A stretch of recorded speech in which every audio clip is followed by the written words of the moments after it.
Greetings. This is a review of the for the second Patho exam. And read it through before you listen to this because I'm not going to read you every sentence. Instead, I'm going to try to explain what's important, not important, how I would ask questions, things of that nature. Blah, blah, blah. Okay, so let's start with cardiac pathophysiology. Um, The terms are important. Acute versus chronic. Acute would be heart attack. Chronic would be like congestive heart failure. The right and the left side of the heart. The right side of the heart is the weaker of the two sides. It is a pulmonary circuit, so it just has to get to the lung and back. Where the left side of the heart is quite robust, quite thick, quite muscular, because when the left ventricle contracts, it has to go to every single solitary cell in the body to deliver oxygen and glucose. So very often, cardiac pathophysiology tends to emphasize the left side. And for the section, yes, and then I'll talk more about the right side when we do pulmonary. So on the left side, you can have diastolic or systolic heart failure. Systolic would mean that that left ventricle is not contracting forcefully enough, and so the amount of blood leaving the heart, the stroke volume, is reduced with ensuing pathology. The diastolic heart failure means that there has been something that has compromised the filling of the left ventricle, the filling of that chamber. Because if that filling isn't enough, then again, the stroke volume goes down, but because of a filling problem, not because of a contraction problem. Okay, so that is basically what that slide is talking about, and now let's go to the next one.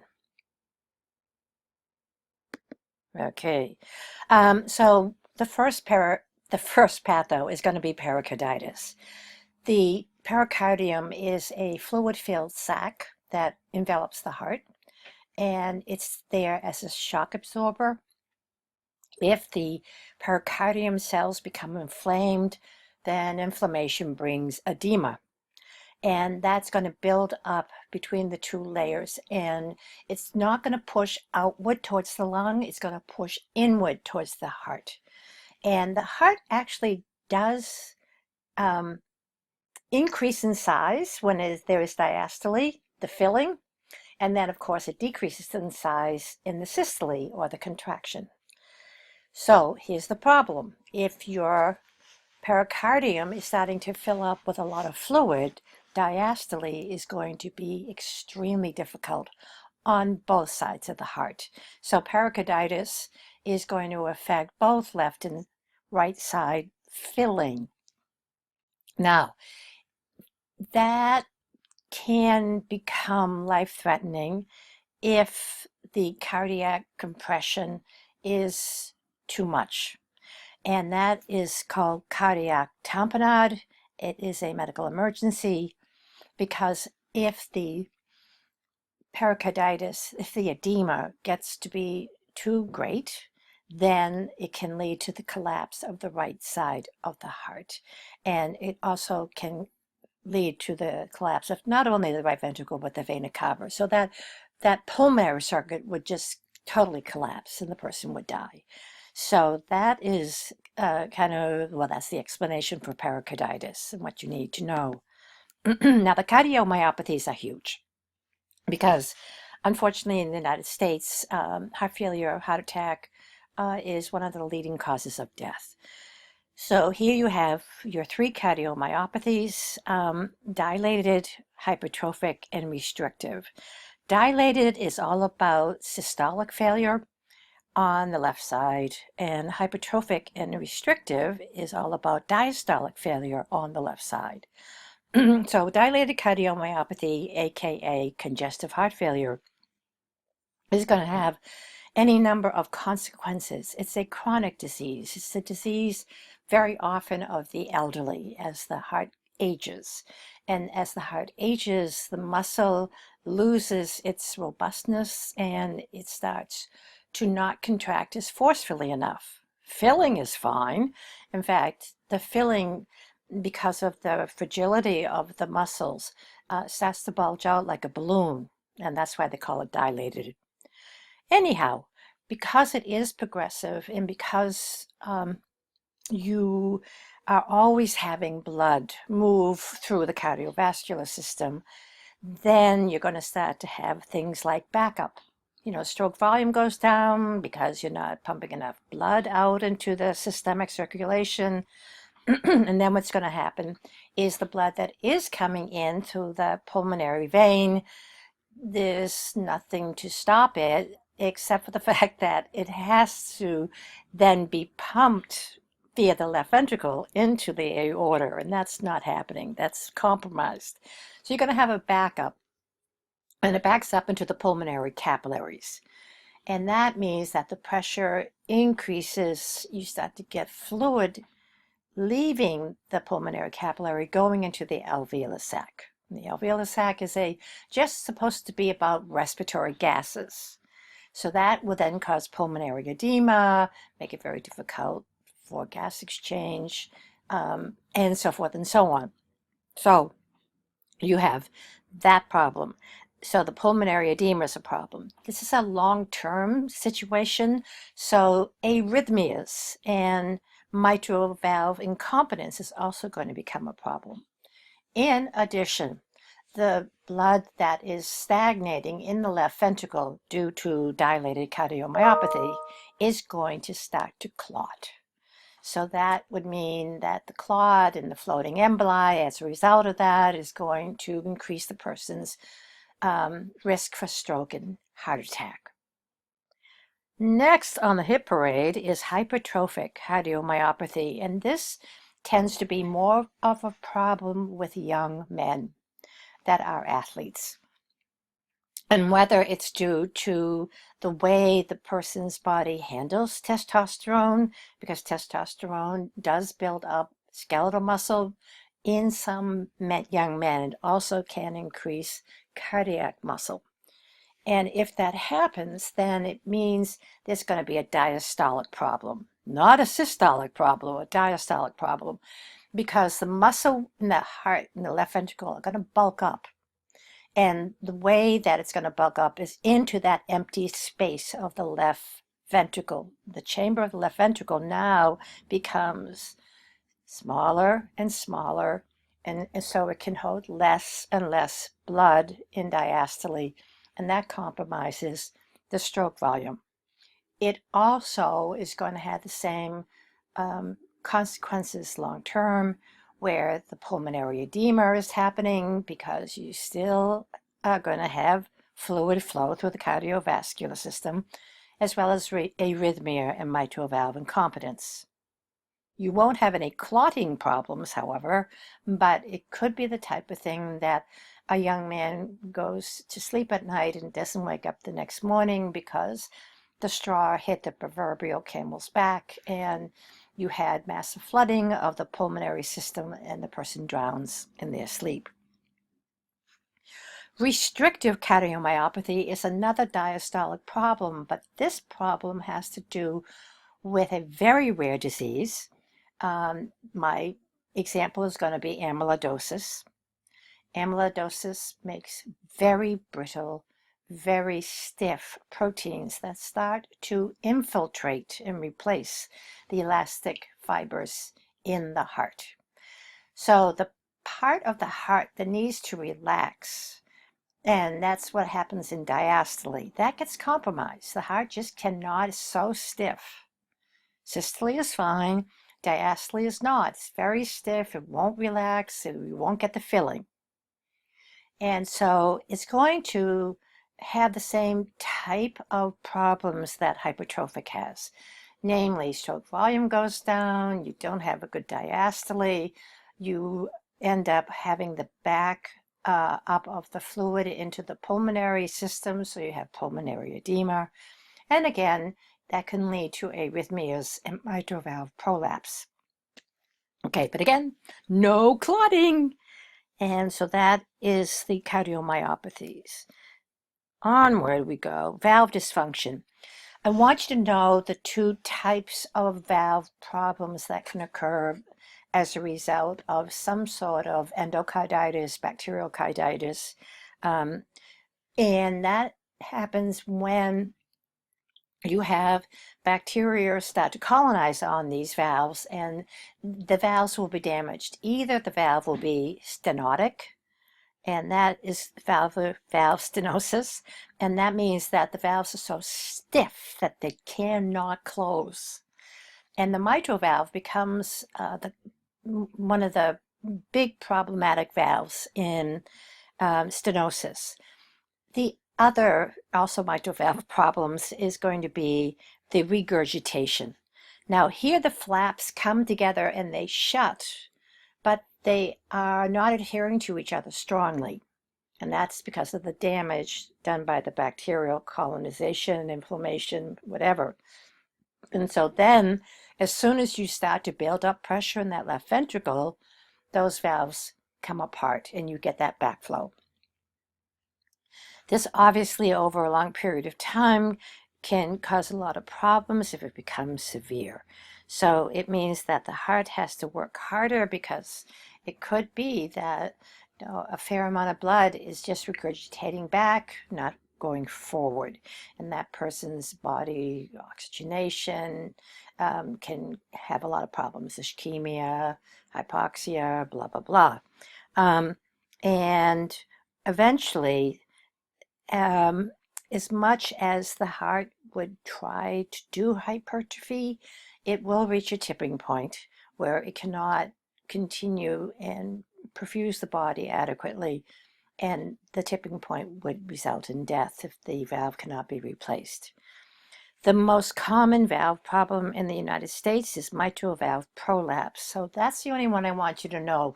And part of that has to do with the name. There is semilunar aortic regurgitation. You know what that is. And there's also aortic stenosis. You know what that is. But mitral valve prolapse doesn't have the word regurgitation in it. And for that reason, know that it is a problem with regurgitation. Prolapse means, or is trying to allude to the fact that the flaps flutter back into the left atrium. And so there seems to be a lapse in the proper flow of blood. And it is the mitral valve. It can be heard as a murmur, and in some cases it's asymptomatic, and in other cases it can progress to symptomatic or just become symptomatic. And away we go with valve dysfunction. Okay, so coronary artery disease. Now, this is the last slide in this particular section, and this has to do with the fact that coronary artery disease is a vascular problem. And for that reason, there's going to be more definition of what that vascular problem is in the next section. So coronary artery disease, big problem in the US, where people, because of atherosclerosis, which could be due to heart disease, it could be due to hypercholesteremia, it could be due to hypertension, lots and lots of different things can result in that, especially in the elderly. The coronary arteries are extremely important because they feed the coronary cardiac cells, and they're irreplaceable. So if they become starved and they die, then you just replace with non-functional scar tissue, and that person is compromised for the rest of their life, especially if it's left ventricular. So, it says my CAD, or coronary artery disease, can lead to myocardial ischemia and to a heart attack, myocardial infarction. It's either a partial occlusion or a total occlusion of the coronary arteries brought on by atherosclerosis. Remember that atherosclerosis, or the buildup of a plaque in arteries, very often is not just because of high cholesterol. It can also be an offshoot of undiagnosed, let's say, undiagnosed hypertension, or it could be a non-compliant person with hypertension. So the cause and effect sometimes can be complicated. I am going to leave it up to clinical to go in to the timing. I'm not going to ask you 30 minutes on the exam, but I just want you to realize that there is going to be a certain amount of compensation that the cardiac cells can do in order to buy time, basically. But if that time is over 30-ish minutes or so, then the cardiac cells that are affected downstream from the clot are not going to be able to survive, and they will die and be replaced with non-functional scar tissue. Okay, so that's it for cardiac. And now let's get to vascular. Now, the coronary artery disease is an example of arthro or arterial sclerosis.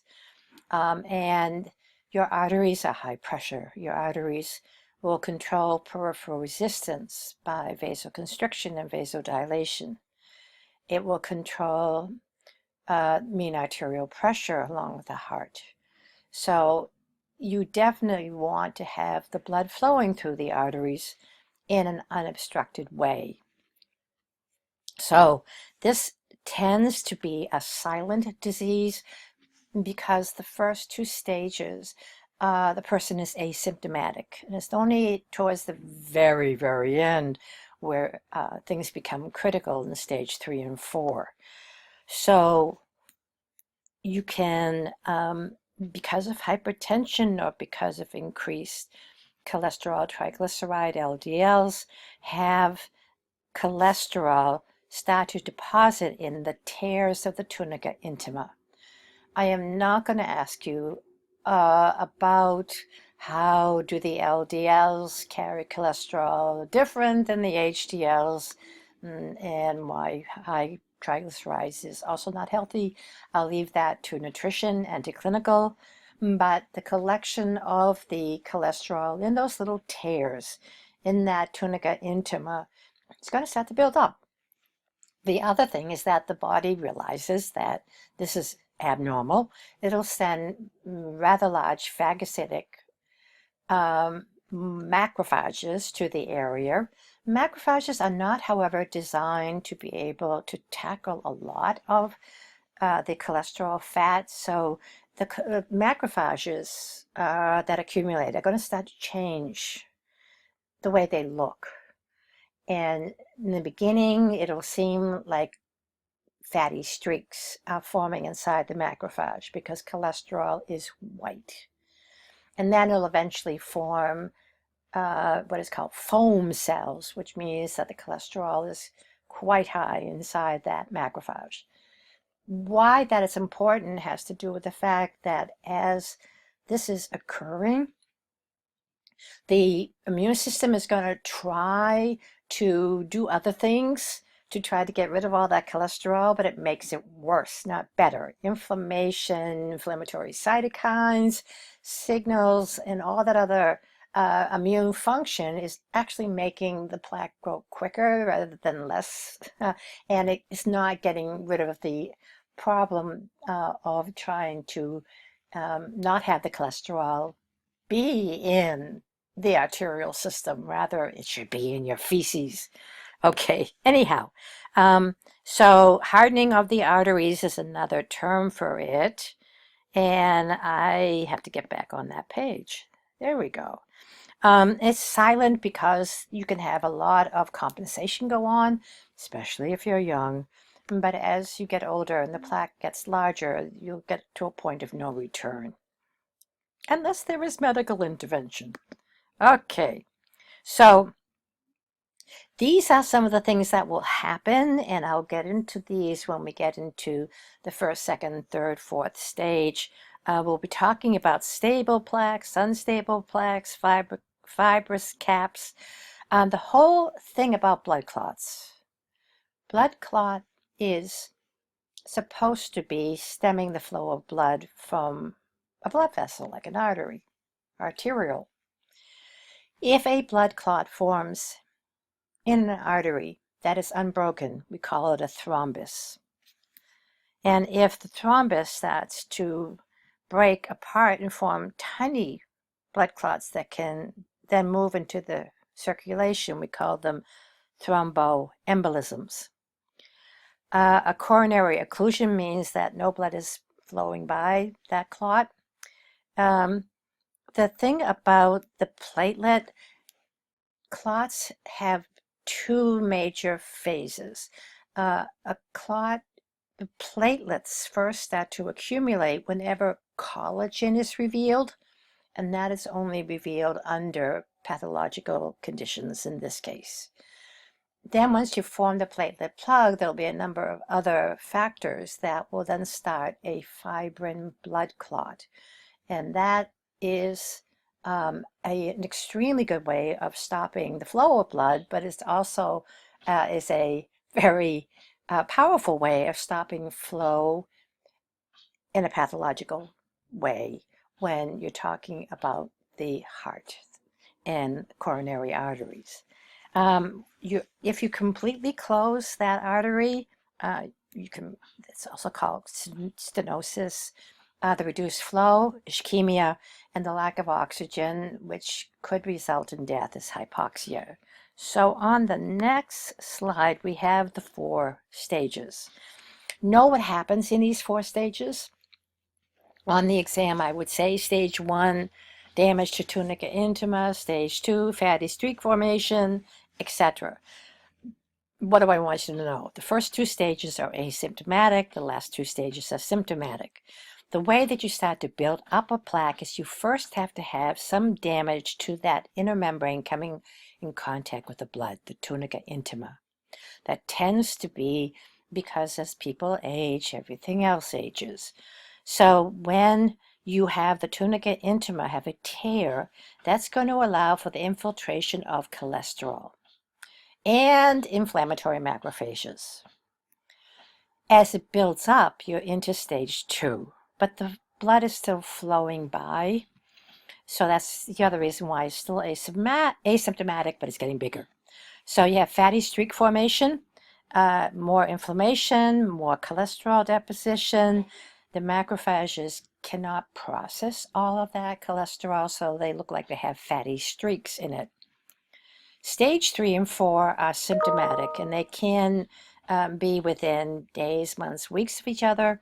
The formation of an unstable plaque is a critical time because of a critical mass. The plaque now is so large that it's starting to obstruct blood flow. There's so much cholesterol in the inflammatory phagocytic macrophages that they look like foam cells, and the body will try to cap it as a way of containing it.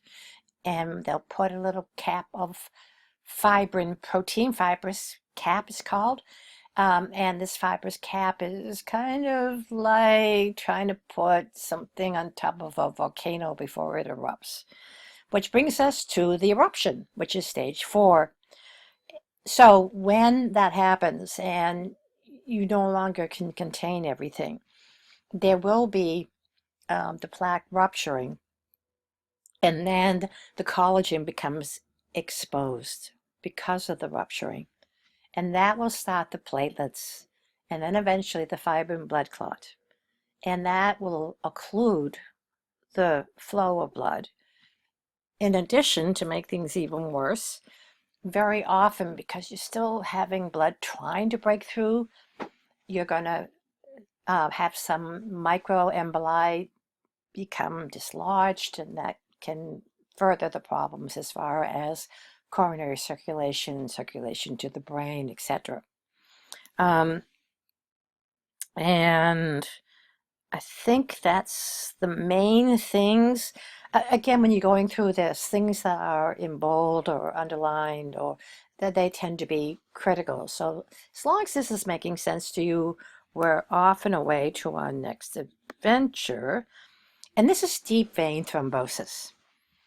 People who are bedridden, people who are immobile, people who are not getting up and walking around after being in bed for a long period of time, people who can't have physical therapy. What is happening is that the veins have a particularly hard problem getting blood back to the heart. They don't have a pump, there's not a lot of pressure, All of it's been bled off at this stage of the game, but you got to get it back to the heart because everything has to keep moving. So you sandwich veins between skeletal muscles. So when they move, they pump. And between that and valves, you get everything back to the heart. Problem is that if that doesn't happen and blood stagnates, especially around the valves, then you start to get the blood forming spontaneous blood clots. Now, the thrombus that is made is going to make sure that absolutely the leg is going to, and a lot of times it's the lower limbs that you're going to be in pain. There's no two ways about it. But what's the difference between superficial phlebitis and deep vein thrombosis? And that is basically the size of the clots and where they're located. So the clot that is formed and the microemboli that are formed because of that, here comes blood circulation. And this I do want you to understand, because the person could die of a pulmonary thrombosis, a pulmonary embolism. And you're going to say, huh? And you're talking about a leg, and then you're talking about a lung. What gives? And this has to do with the fact that as arteries get smaller, arteries to arterioles to capillaries, right? They get smaller. But when you go and then you're going to push blood into venules and then veins and then back to the heart, they get larger. So you've got a clot, a thrombus. It dislodges in the leg. It's going to then go into larger venules, eventually the vena cava, which is the largest vein in the heart, in the body. Okay, largest in the body. Now, the vena cava is huge. So that clot is not going to have any problem whatsoever, being driven to the vena cava and then empty into the right side of the heart, and then bam, the pulmonary artery is going to try to push it towards the lung. But it's the pulmonary artery, and then the artery becomes arterioles. And eventually you're going to branch into an arteriole where that clot from the leg is going to get lodged in the pulmonary circulation, get lodged in the lung. Now, depending on how robust the person is throwing off clots down where the deep vein thrombosis originated, is going to depend on how deadly the pulmonary embolism is going to be.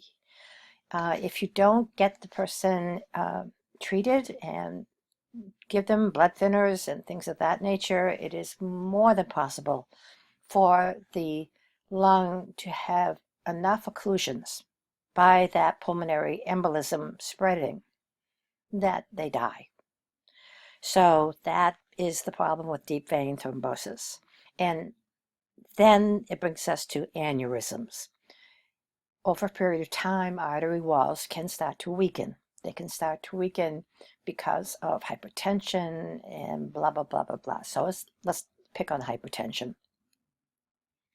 When you have the wall, now remember, your arteries are high pressure, they're pretty thick, they have a tunica intima, they have a tunica media, that's the muscle, then they have the tunica adventitia, which is connective tissue.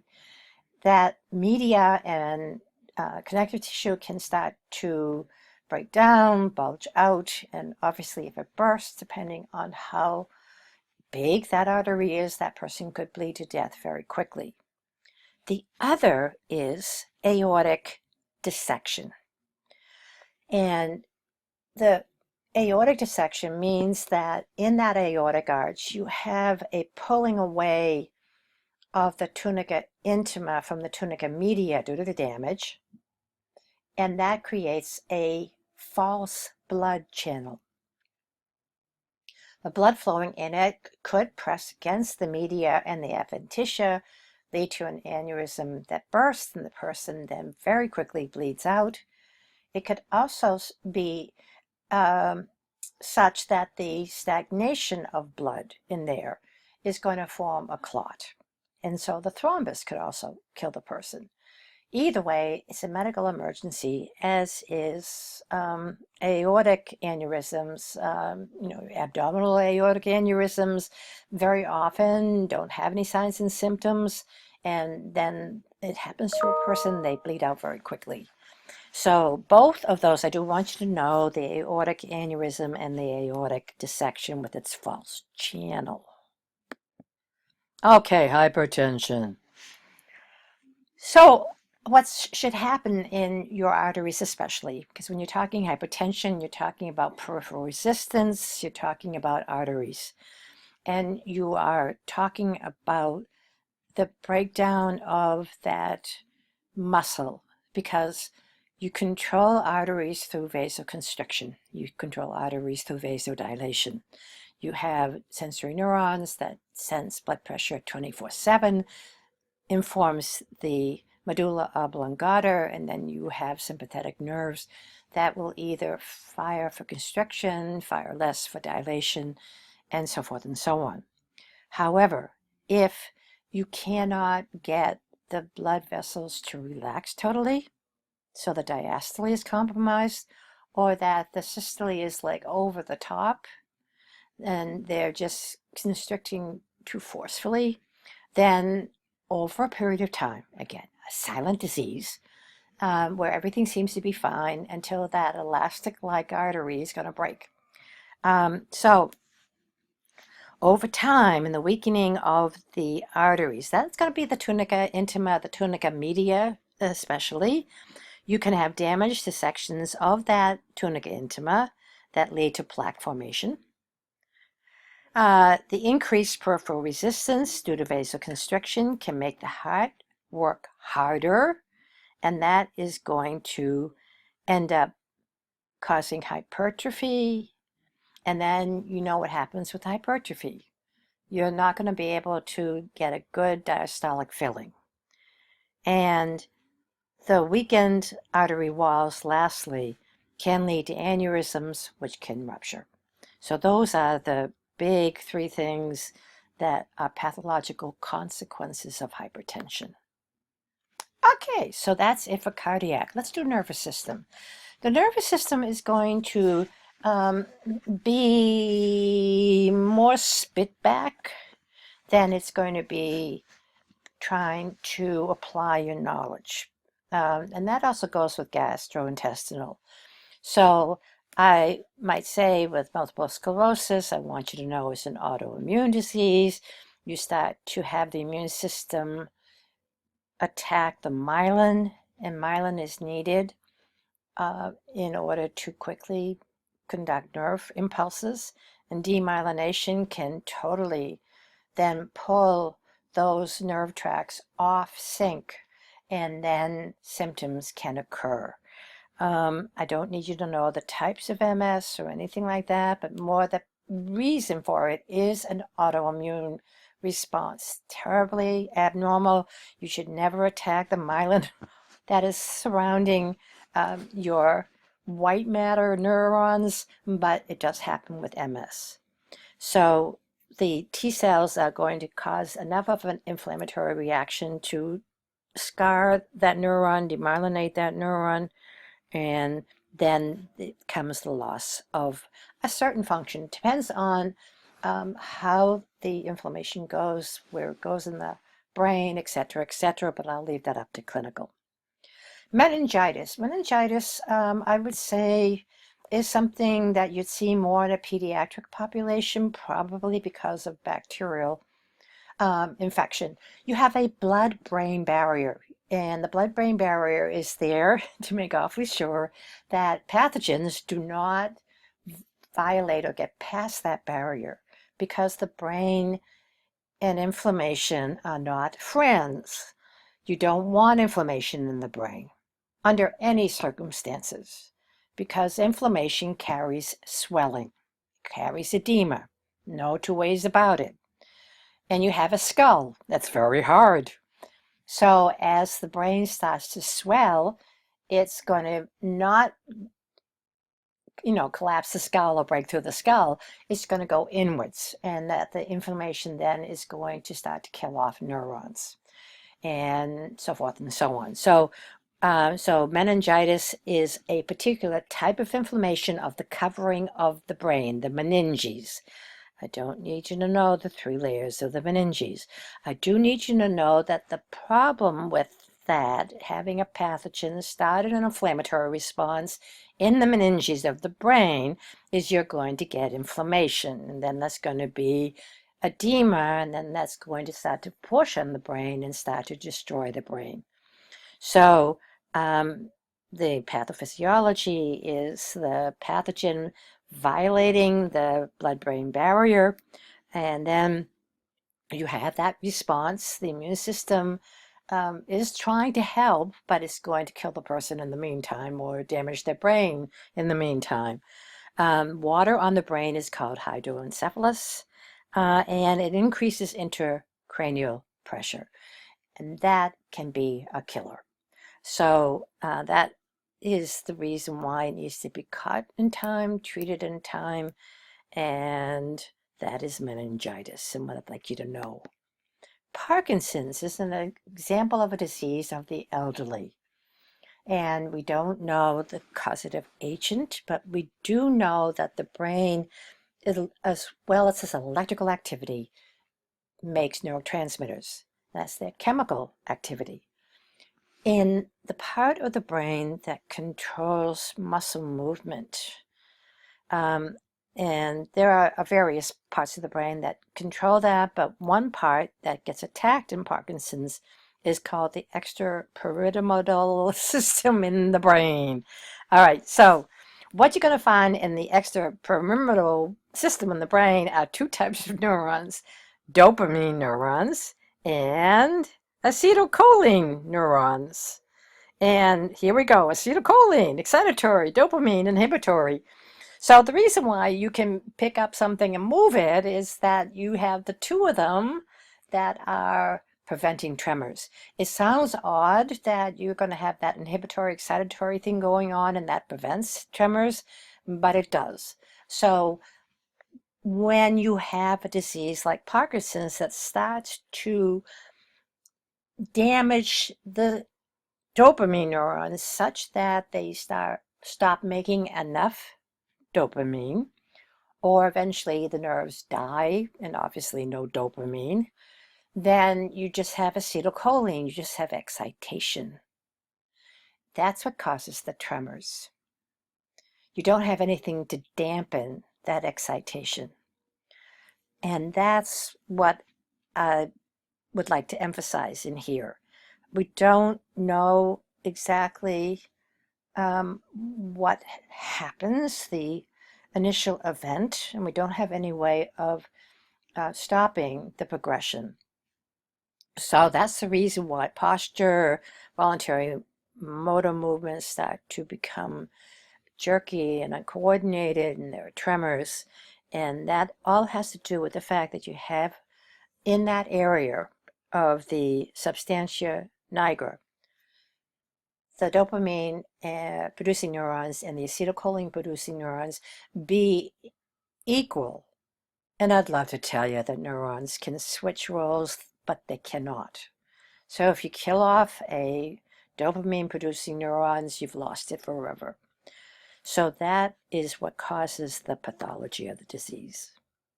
And that brings us to another disease of the elderly, Alzheimer's. And just as Parkinson's was about an imbalance of the dopamine and acetylcholine neurons, Alzheimer's is going to be about damaging inside and outside of neurons that are involved in memory. So what is going to happen as the cerebral cortex starts to degenerate? You're going to have an internal problem be generated and an external problem be generated. So I just want to brush off the cobwebs. You've got a neuron in the central nervous system. It fires. You've got an electrical signal goes down, and then at the end, neurotransmitter is released to the synapse, travels across the synapse, binds to receptors on the next neuron, and away we go. So both tau proteins, which are found inside neurons. Everybody has them. They're normal. You have to have them. And you have to have normal tau proteins in order to help that electric signal go whipping down the neuron. You also have to have amyloid protein, and that is in the synapse. And that helps that chemical portion of the action potential. It's going to help the neurotransmitter pass across the synapse to the next neuron. So what's happening in Alzheimer is a two-hit thing. And that's, again, what I want you to know. You're going to have an abnormality, a mutation in the tau protein, which is going to cause them to crinkle up and become these masses inside neurons, and it's going to interrupt the electrical flow. We call those masses of mutated tau proteins neurofibrillary tangles. All right, next, outside, you are going to mutate the beta amyloid. So instead of having a free flow of neurotransmitter across the synapse to the next neuron, you're going to have what is called a neuritic or a senile plaque. And that is going to be a clump of beta amyloid in the synapse. So you're going to have a clump of tau proteins that are mutated inside the cell called neurofibrillary tangles, and you're going to have abnormal beta amyloid deposition in the synapse, and that's called neuritic or senile plaques, both of which are going to cause the eventual death of the neuron with ensuing memory loss. And that's what I'd like you to know. Depression, you could have an entire course or courses on depression, so this is going to be really superficial. I can't imagine asking more than 1 or 2 questions on this, because the depression I'm going to be talking about on the exam, and the only depression on the exam, is going to be a decrease in serotonin. So for unknown reasons, serotonin is not released in large enough quantities, and for that reason, that can be one way to become depressed. And the reason why this is on the list has to do with the fact that it emphasizes the need for proper release and proper quantities of certain neurotransmitters. Having said that, as much as we have a lot of drugs on the market, we still are not able to effectively eradicate all mental disorders, and that has to do with our ignorance. So right now, the only thing that's going to be on the exam is that in some cases of depression, it's caused by decreased serotonin, and that can be treated by drugs. And I am not going to, on the exam, ask you about SSRIs or all that, because that's going to come with pharmacology. But because we are a Prozac nation, then that is a drug that basically stops the serotonin, yes, from being pumped back to the neuron, so it stays in the synapse longer, and that can increase the concentration of the serotonin and alleviate the depression. But that's it. Same thing with epilepsy. You could have a whole course in epilepsy. The thing about epilepsy, and I think the reason why they wanted me to cover it, has to do with the fact that you have this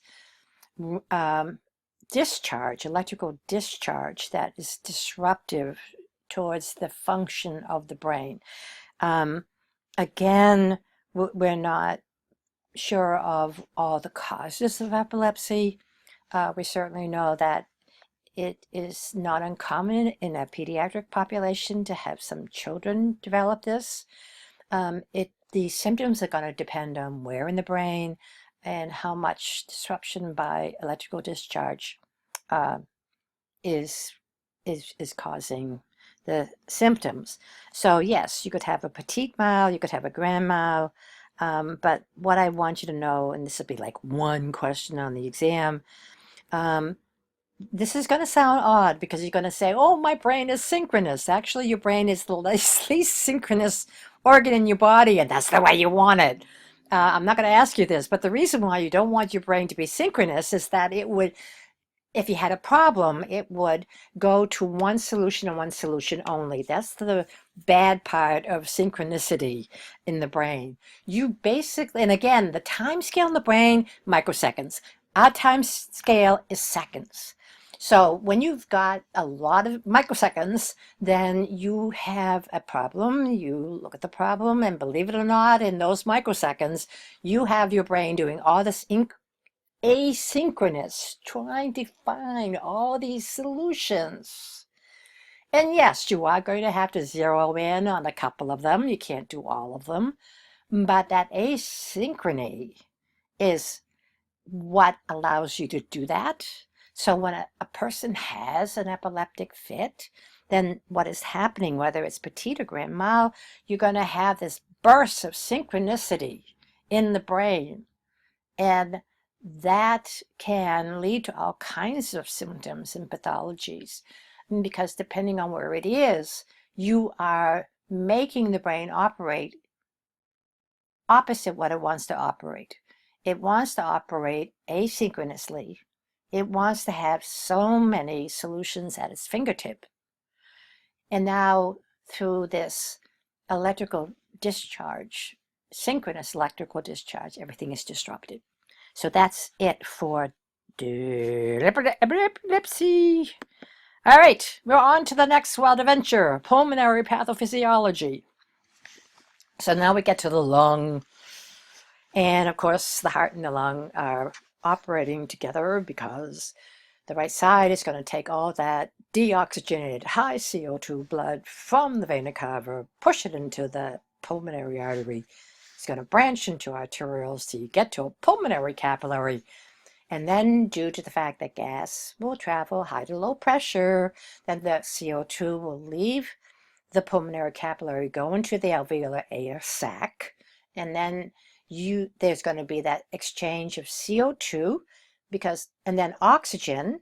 When you breathe in, oxygen is going to be delivered, and that's going to attach to the hemoglobin in your red blood cells. So what comes back via the pulmonary vein is oxygenated blood without the carbon dioxide, and then that's what gets pushed into the systemic circulation. Okay, so we're going to be kind of talking about breathing in, breathing out. Go over that just so that you make sure that you know all the mechanics of normal. So the mechanics of abnormal will be easier to understand. Now, having said that, let's go a little bit into the disorders. Dyspnea and cyanosis is only going to be like one question on that, one question on this, that's it. Shortness of breath can be due to so many things. I like the word air hunger because that's exactly what the body's trying to do, is just trying to oxygenate itself while you're feeling a shortness of breath. Yes, it can be caused in a peripheral way. And very often elderly people, let's say in their 90s, might have blue fingers, and that's a peripheral cyanosis, which can be caused by dyspnea or other things. So dyspnea is just the shortness of breath. So many things can cause that. We'll just leave it at that. Cyanosis, on the other hand, is because in arterial blood, there should be a certain level, I'm not going to give you numbers, a certain level of oxygen.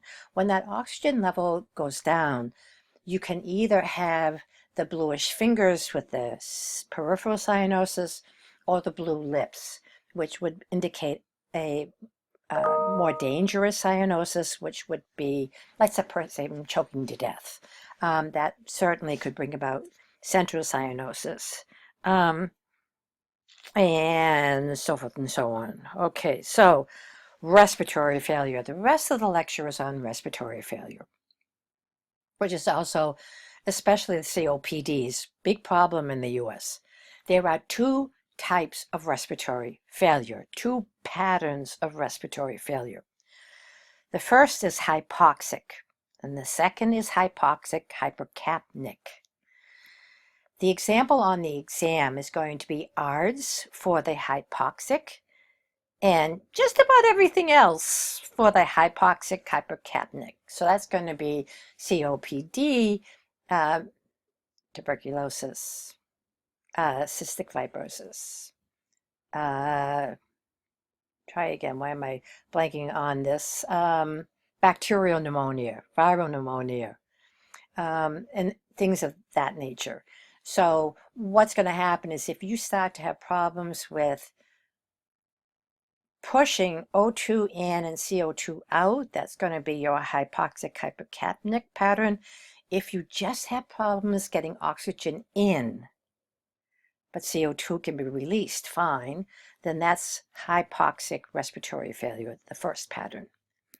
Alrighty. Now, the fact that hypercapnia can lead to acidosis is not going to be on the exam. We're going to have a separate lecture on acidosis, so we're going to leave that.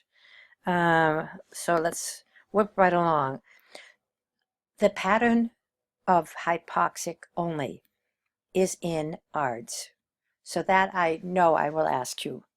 This is acute respiratory distress syndrome, and it's a very urgent, need to be treated right away type of pulmonary edema.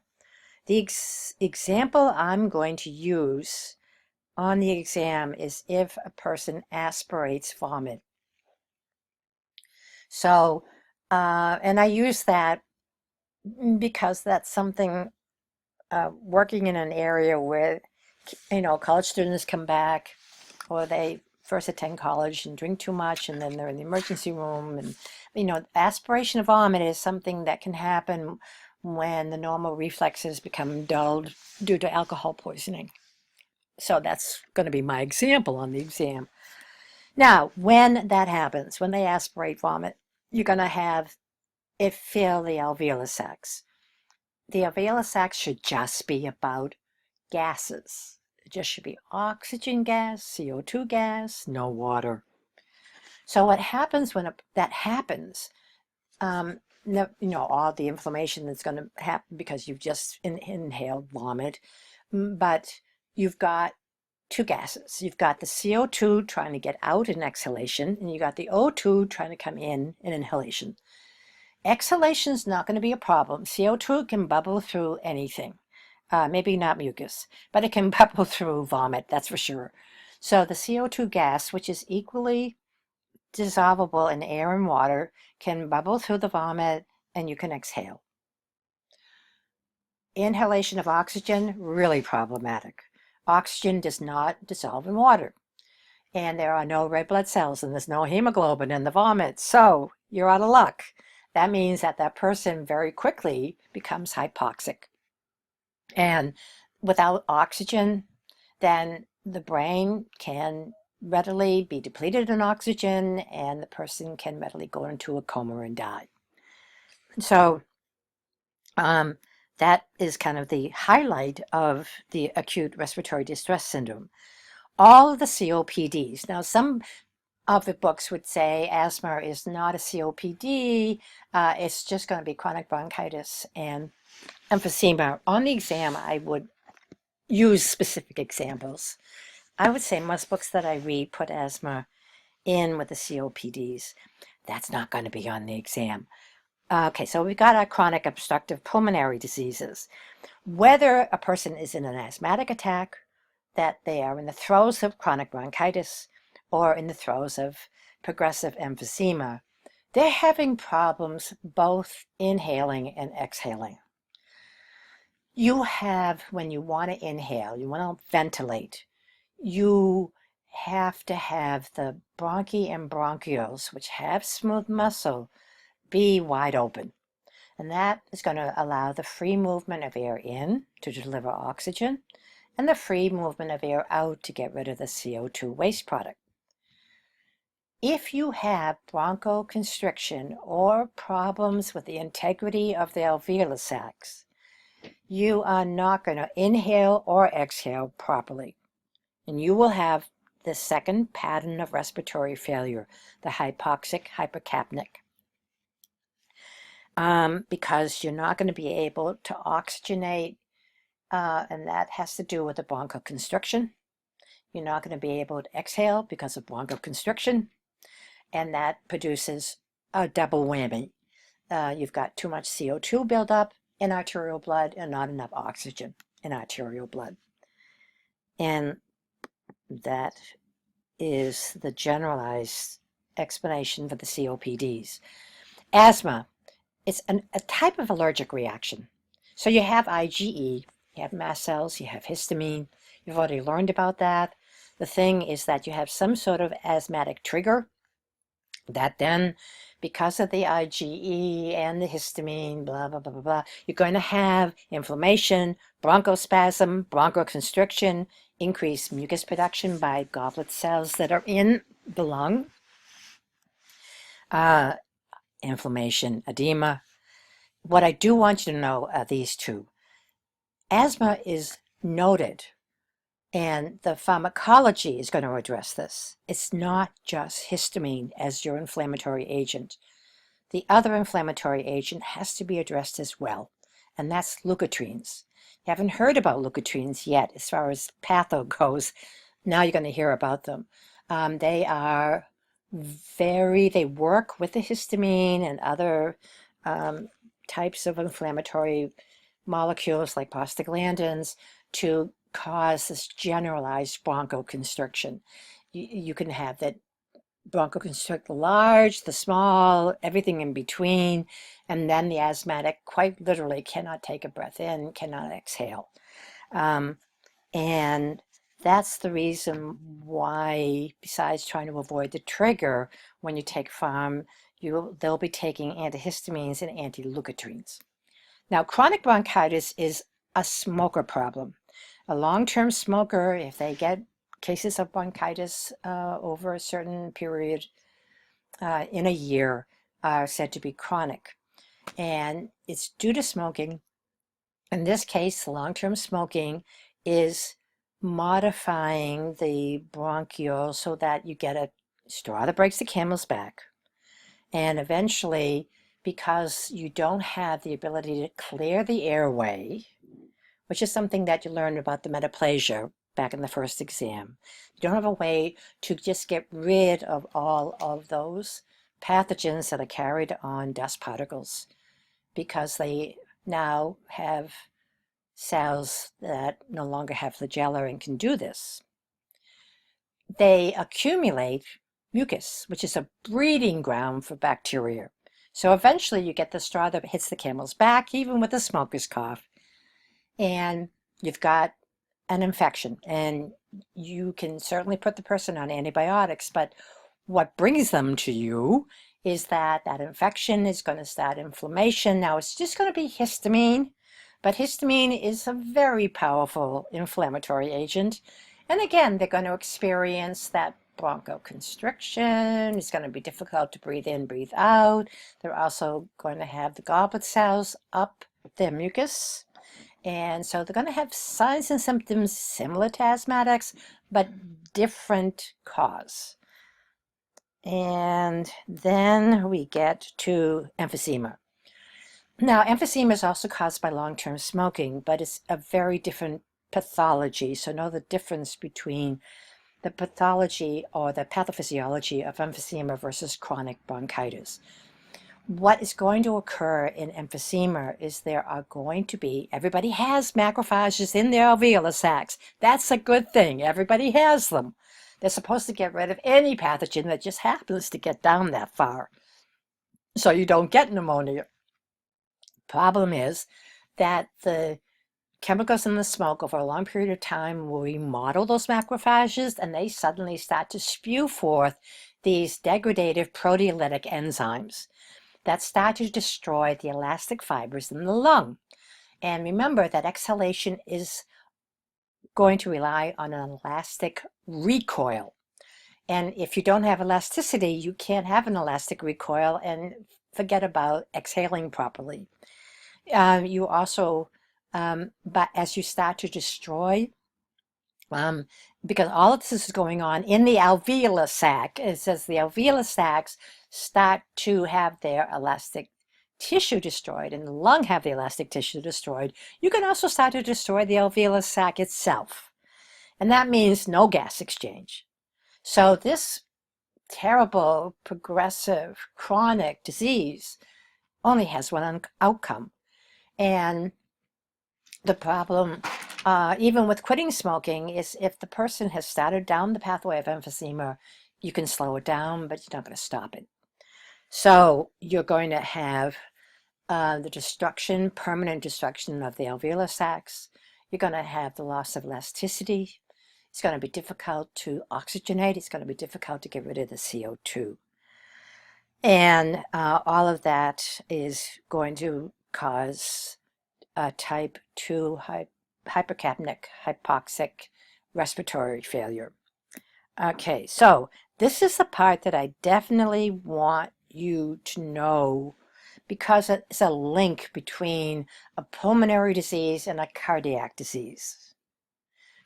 The cardiac part that responds most directly to pulmonary problems is the right side of the heart.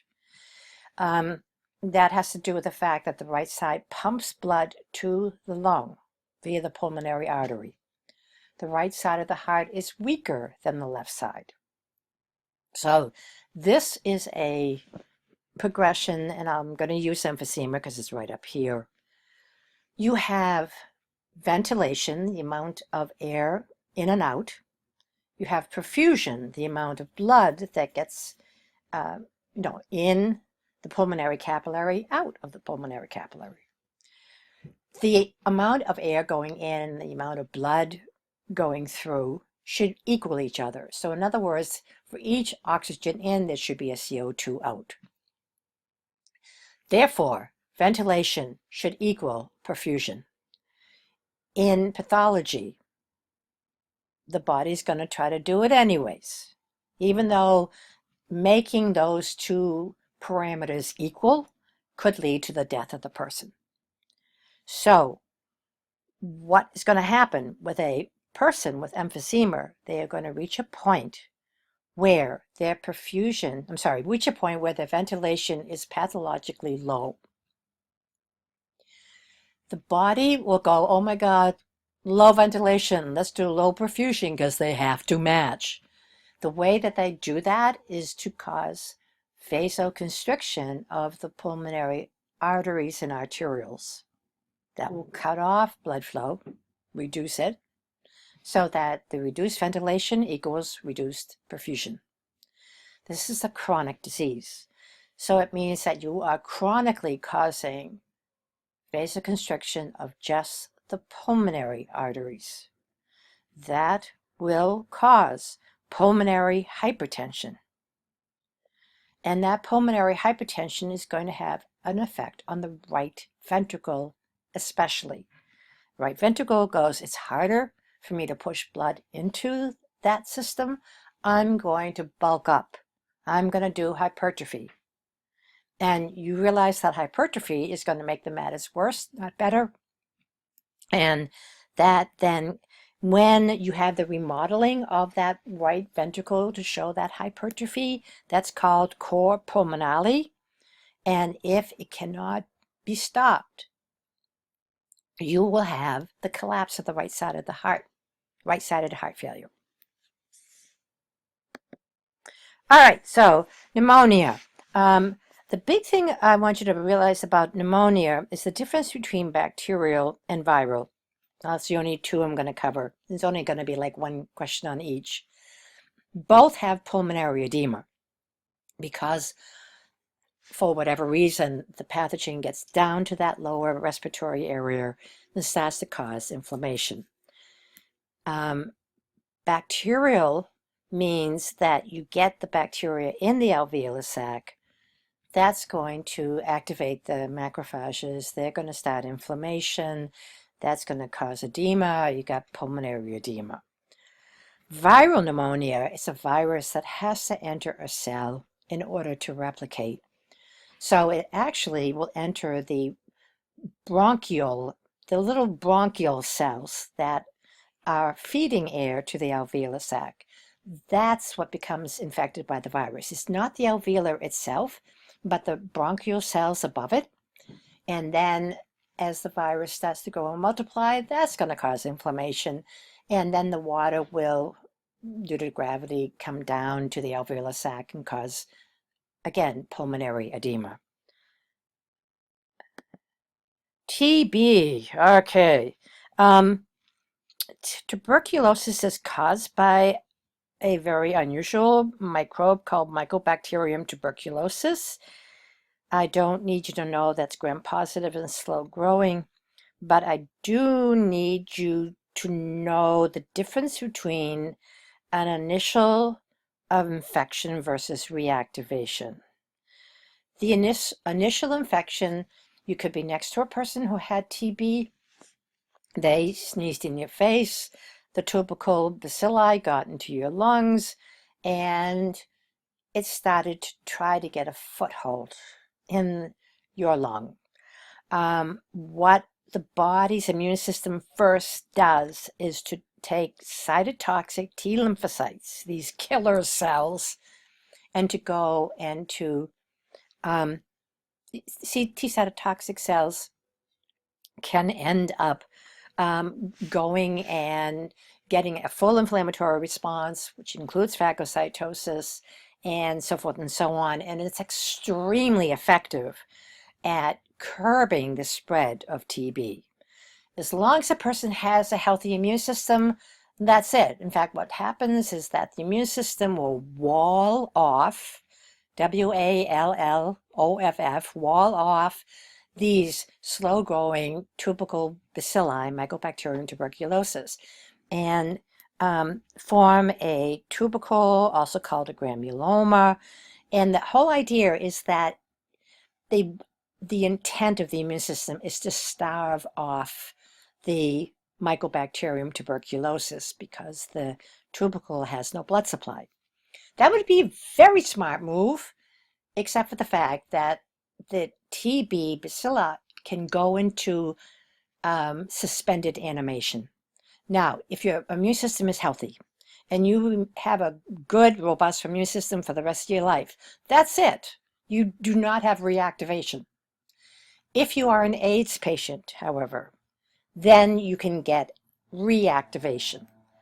And the reactivation means that the person's robust cytotoxic T lymphocyte, right, is not going to be working because AIDS is killing off the T helper, which controls the T cytotoxic. So now all you're left with is a second line of defense. All you're left with is phagocytosis. Okay, let's see what happens. You've got phagocytosis after reactivation because this is dead in the water. And the macrophages, the phagocytic macrophages, go to the area where the bacilli have broken through the tubercle and are now starting to grow and multiply. Okay, macrophages, phagocytize these suckers. Great. No, they're the only organism that I know of that can actually resist killing by the macrophages, and in fact can actually then use the macrophage as an incubator to make more Mycobacterium tuberculosis. So when the macrophage dies, it releases more of the tubercle bacilli. And what does the body do? It sends more macrophages. It doesn't have any other options. It can't activate lymphocytes. Person has AIDS. So they send more macrophages. That makes things worse because what comes out of it is more TB and more rapid destruction of the person's lung, and it can get systemic and so forth and so on. So that is why, and even if you use antibiotics, it's going to be a problem of resistance. So that's the reason why it used to be a problem in my grandparents' time. We thought we got rid of it, and then along comes AIDS, and it's back. But it's that reactivation, and I do need you to know that, if you have a healthy, robust immune system, you can be infected, but you're never going to have it progress and damage your lung. It's the reactivation that causes the problem because there's something wrong with the person's lymphocyte response. Okay, cystic fibrosis is the last one. It is the most common recessive genetic mutation disease in the United States. It affects both male and female children. Both parents are carriers. They have a 1 in 4 chance of having a child with both affected mutated genes, and that child has cystic fibrosis.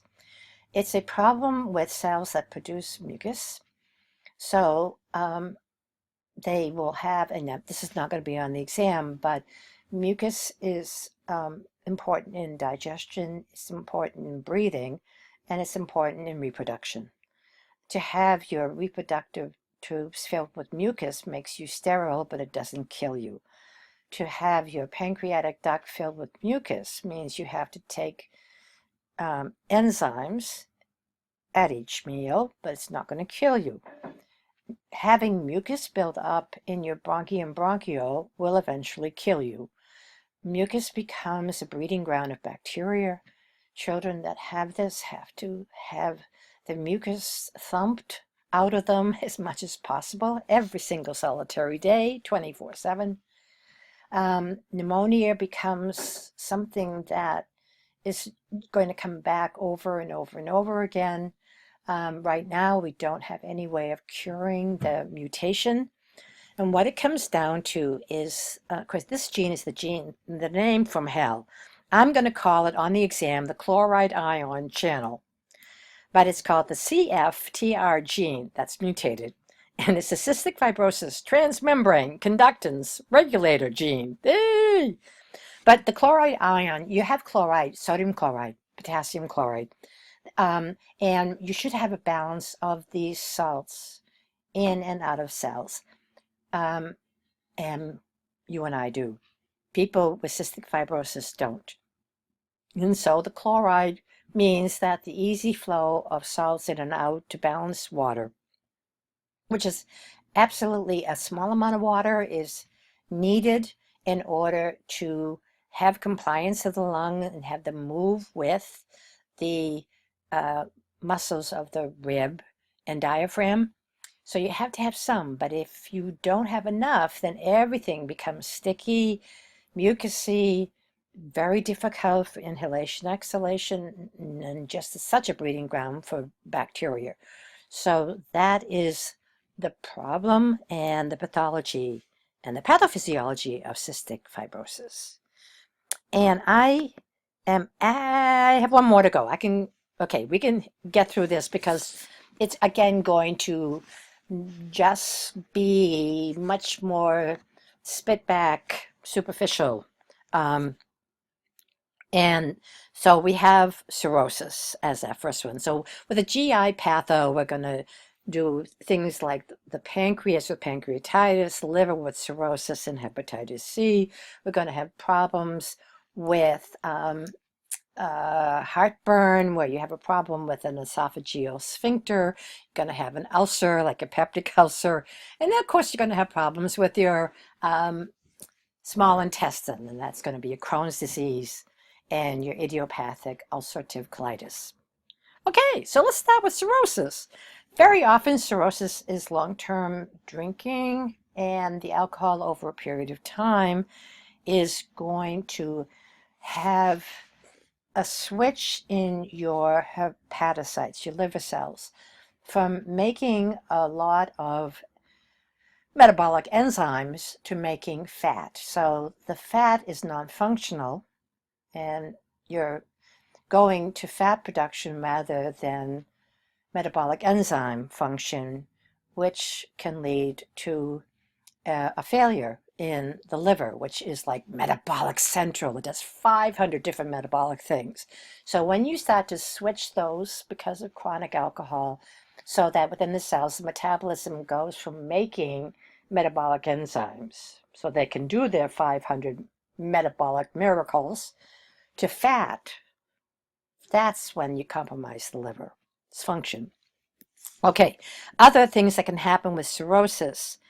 So that's your fatty cysts. Okay, so then portal hypertension. I do want you to know that because just as you could have pulmonary hypertension when the liver starts not to function properly, the portal system is the system of venous blood that goes through the liver in order to cleanse the blood of pathogens, cleanse the blood of poisons, and so forth and so on. So portal hypertension is going to affect that, and it's going to decrease the amount of blood that gets purified by the liver. When you start to do that, you're going to start to upset fluid balance in that area, and your liver on your right side of the body is very close to the esophagus, at the base of the esophagus. And you start to get enlarged veins at the base of the esophagus, which interfere with esophageal function, and that abnormal enlarged veins, they're called esophageal varices. Ascites, or fluid accumulation in the abdomen, can also occur, and the imbalance in fluids can cause a dementia called hepatic encephalopathy. The liver is a clearing place for a lot of things like bile, which then will accumulate and cause jaundice. And often the precursors of inactive proteins that are involved in blood clotting is also compromised, so that can bring on coagulation disorders. The next is GERDs, or heartburn, aka gastroesophageal reflux disease. Now, this has to do with a weakening or a malfunction of a sphincter that controls how much food goes from the esophagus into the stomach. And it's called the lower esophageal sphincter because it's at the base of the stomach. If that becomes weakened or malfunctions, then you can have the reflux of some of the contents of the stomach up into the esophagus. Feels like a heart attack. We do have drugs that can be very effective at stopping that, but that is the reflux or the heartburn. That's the cause of it, because we make daily 2 liters fresh hydrochloric acid in the stomach. So when that acid mixed with the food and starts to reflux into the esophagus, which should never happen, you're obviously going to have problems, and heartburn is one of them. Now, that brings us to, I'm actually going to skip.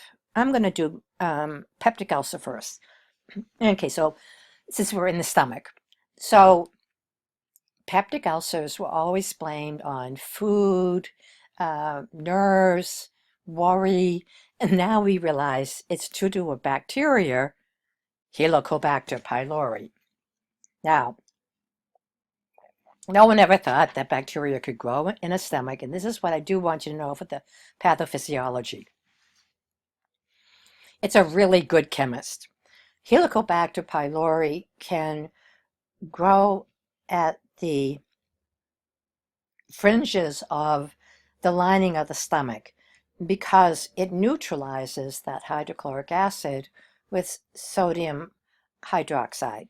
And that is going to create a neutral zone. And that neutral zone is where the pylori will start to colonize. The immune system then gets kicked in and starts to try to get rid of it. And that's going to cause inflammation, which is going to make matters worse.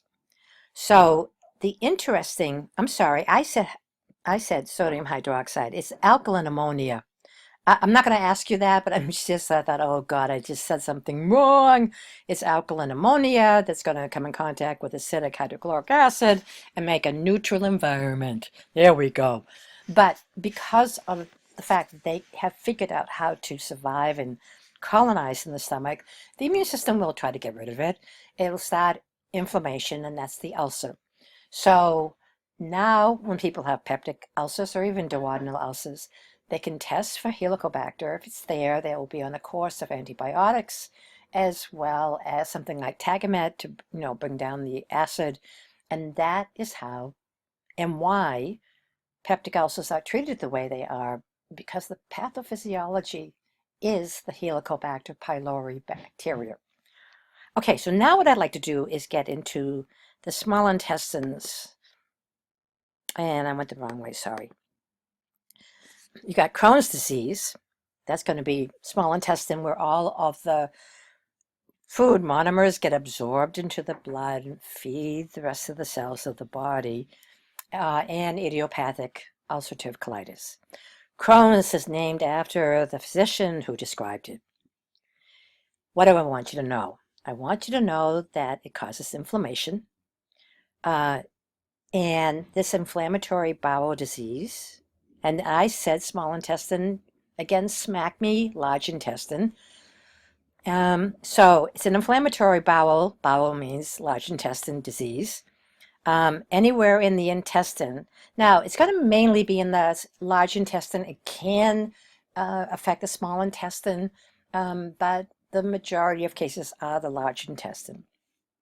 Now, what you have, it is inflammation that extends through all the layers of the intestinal wall. A little bit about the histology. You have your mucosal layer, which is a protective layer, which is interacting with the food. Then you have your muscularis layer. That's going to be where your smooth muscle is, so you've got peristalsis. And then you have your protective outer layer. And when it says that Crohn's disease is going to have inflammation through all the layers, it means that it's going to be affecting mucus production. You have lymph, you have nerves in the layer beneath that, the submucosal layer. You have your smooth muscle in the mucosal layer, as well as your outer layer, your protective serosa. So you are going to have a lot of different problems because of that inflammation penetrating through. It can affect anywhere in the intestine. So you could have a flare up in the ascending colon, descending colon, transverse colon. It can be all over the place. Enlarged lymph glands. The inflammation can lead to edema, ulceration, excuse me, fissures, abscesses. You can have a thickening of the bowel because of the fibrosis, leading to narrowing of the wall where the feces is starting to go. But again, you're going to start to have this backup, just like you have the backup with the pulmonary edema. You have a backup with digestion. So the small intestine and absorption is going to be affected, but it's because of the blockage of the movement. The peristalsis is going to come, screeching to a halt. And as the diseased parts of the bowel become thicker, narrower, and shorter, there will be a loss of function. So decreased food absorption in the small intestine is a consequence of this. Very often, you have to go in and surgically remove the disease section and then resection what's left. In contrast, you have idiopathic, nobody knows what causes it, ulcerative colitis. Now, how is it different? It starts in one place, not in 10 places, not in 5 places, in one place. Now, can it spread? It can spread to the right and left. In other words, it can grow in size. but you're not going to have a lesion in the transverse colon and a lesion in the ascending limb and a lesion in the rectum. You're going to just have one primary area that can get larger.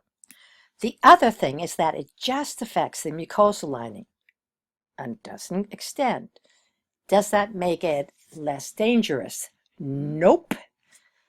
And this is what I need you to realize, that as much as Crohn's disease is a terrible, awful, awful disease, so is idiopathic ulcerative colitis. And it also can be a fatal disease and also might need to have a surgeon go in and remove that section and resection it.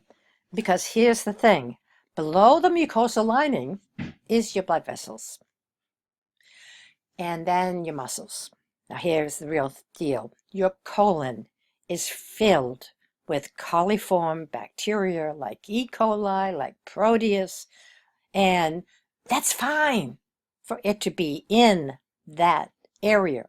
It's fine to have coliform bacteria in the large intestine. They break down feces, they protect you from food poisoning, they make vitamin K. Yay! Here comes the part that's not so nice.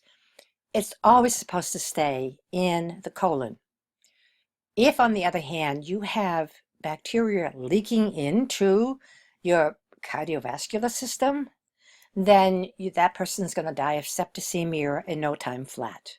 You cannot have active bacteria in your blood.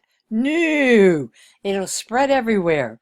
Person will be dead. No, okay? So that's the thing you worry about with the idiopathic ulcerative colitis. You start to destroy that mucosal lining, then what will happen is you will eventually form ulcers.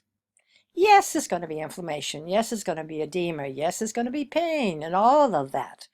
But what you really worry about is the ulcer, because if the ulcer gets into that submucosal layer and starts perforating those blood vessels, then all the coliform bacteria just kind of flood into that person's cardiovascular system. And that is called a perforated colon. It can cause fatal peritonitis, toxemia, sepsis, and death. Okay, so moving right along. Last two.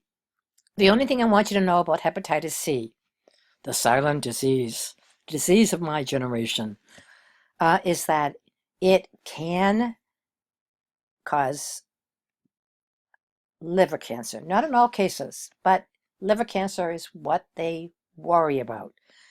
And if that is the case, I do want you to realize, or know for 2-point question, that hepatitis C, the silent killer, can develop into hepatocellular carcinoma. All right, and last but not least, the pancreas. You can have inflammation of the pancreas. The thing that you're really worried about with pancreatitis is something called autodigestion. I want you to know this. That'll be like a 2-point question. Acute pancreatitis can be due to so many things like infection, but what you're worried about is what is called necrotizing pancreatitis. Necrotizing meaning that cells are being killed. All right, pancreas makes digestive enzymes. Those digestive enzymes are made in an inactive form. They go whipping down the pancreatic duct to the duodenum of the small intestine, where they're activated to act on food that is in the small intestine. What happens often with the inflammation of the pancreas is the sphincter that allows pancreatic digestive enzymes to enter the small intestine malfunctions. And some of the activated digestive enzymes regurgitate back to the pancreas. In their active form, they will start to destroy the cells of the pancreas. That's why it's called necrotizing pancreatitis, caused by autodigestion, and that is what they worry about most with the pancreatitis. Hopefully, it can be tamped down and treated and the person is fine, but if not, that person has permanent damage of their pancreas. Okay, that is it. That's a lot, but that is it. So there will not be any questions on diabetes or thyroid. That'll be on the third exam, not the second. And um, again, questions, email me, and I will keep you posted on when I post the Moodle exam starting on April 3rd. Take care and be safe. Bye bye.